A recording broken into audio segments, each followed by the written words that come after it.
Welcome to this School Python Developer interview preparation session. In this video, you will get 5 real interview questions with structured answer strategies. Follow the interviewer prompts and structure your response for strong selection outcomes. Can you explain how Python manages mutable default arguments and what kind of bugs might arise from this behavior? In Python, default argument values are evaluated only once at function definition, so mutable defaults like lists or dictionaries persist between calls. This means if you modify the object, the change affects subsequent calls, potentially causing unexpected bugs like shared state across invocations. To prevent this, the common approach is to use none as the default value, then initialize the mutable object inside the function body.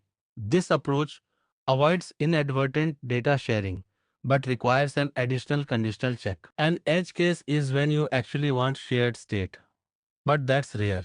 Overall, this method ensures predictable behavior and safer code. Can you explain how you would design a plugin architecture in Python using entry points or abstract factories? Please cover your approach and trade-offs. In Python, I implement plugin architecture by first defining an abstract base class or interface representing the plugin contracts. Using abstract factories, I create concrete plugin implementations that adhere to this interface, along strict control and dependency injection. Alternatively, setDef's entry points let me register plugins for dynamic discovery and loading at runtime, increasing flexibility but adding complexity in dependency management. For trade-offs, abstract factories favor type safety and easier testing, whereas entry points excel in extensibility and decoupling.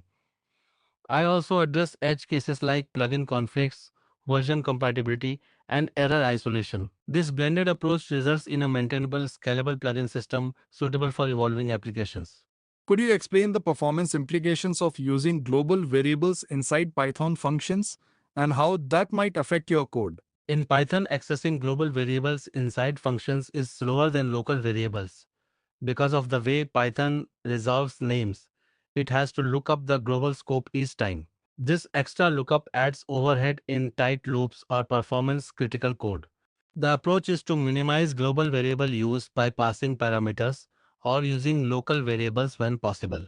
The trade-off is that globals can simplify state sharing, but hurt thread safety and maintainability. An edge case is if a global is read-only, the impact is less but still slower than local. Overall, avoid heavy global usage for better performance and cleaner code. Can you explain how to write a custom iterator class in Python and how it differs from using a generator? To write a custom iterator class in Python, you define a class with both the iter method, returning self, and the next method, which yields the next value and raises top iteration when done. Compared to generators, which use the yield keyword to produce values lazily, custom iterators give more control over state and behavior, but require more code.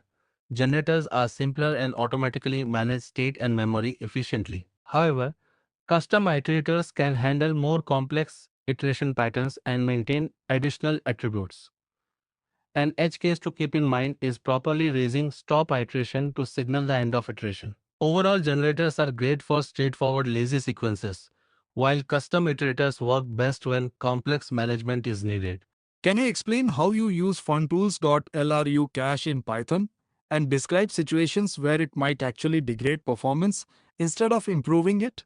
In Python, funtools.lru cache is used to automatically cache function outputs, speeding up repeated calls with the same inputs by avoiding recomputation. This works best for pure functions with costly or frequent calls. However, it can hurt performance if the function has many unique inputs, causing cache overhead and increased memory usage.